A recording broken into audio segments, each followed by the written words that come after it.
After more than 6 years, Presidents Trump and Xi plan to meet face-to-face in South Korea at a time of significant economic friction between the world's two largest economies. While their respective teams have held direct trade talks, the opportunity for Xi and Trump to hammer out at least some of their differences in person could be the catalyst towards more stable ties. Or not. For sure, the leverage game is in full swing.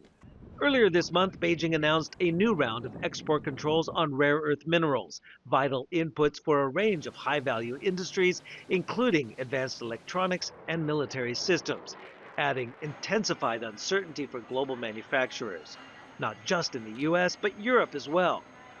Most countries know this is not particularly targeted on them. It is mainly a retaliation to the U.S. moves on China.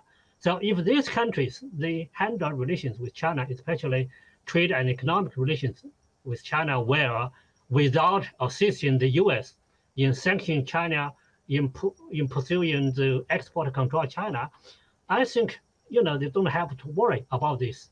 Now, while the Europeans weigh their response, Trump is threatening to hike tariffs on China to 155% from November 1st. But China's been very rough with us over the years.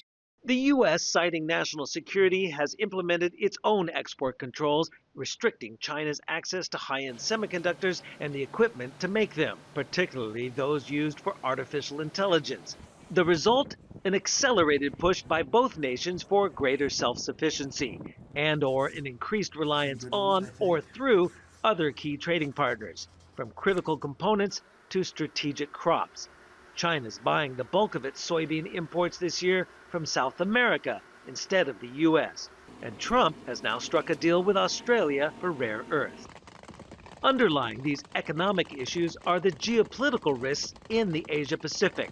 Potential heightened military activity, particularly around Taiwan, would no doubt disrupt shipping lanes and supply chains. I think when we finish our meetings in South Korea, China and I will have a really fair and really great trade deal together. I want to be good to China. I love my relationship with President Xi. China's position on handling China-U.S. economic and trade issues has been consistent and clear. Trade wars and tariff wars have no winners and are not in the interest of either party. Both sides should resolve relevant issues through consultations based on equality, mutual respect, and mutual benefit. For global business, the primary expectation for this on-again, off-again Trump-Xi meeting is less about finding a single comprehensive deal between the two countries, but more as an opportunity to seek at least a step towards de-escalation. Stephen Engle, Bloomberg News, Shanghai.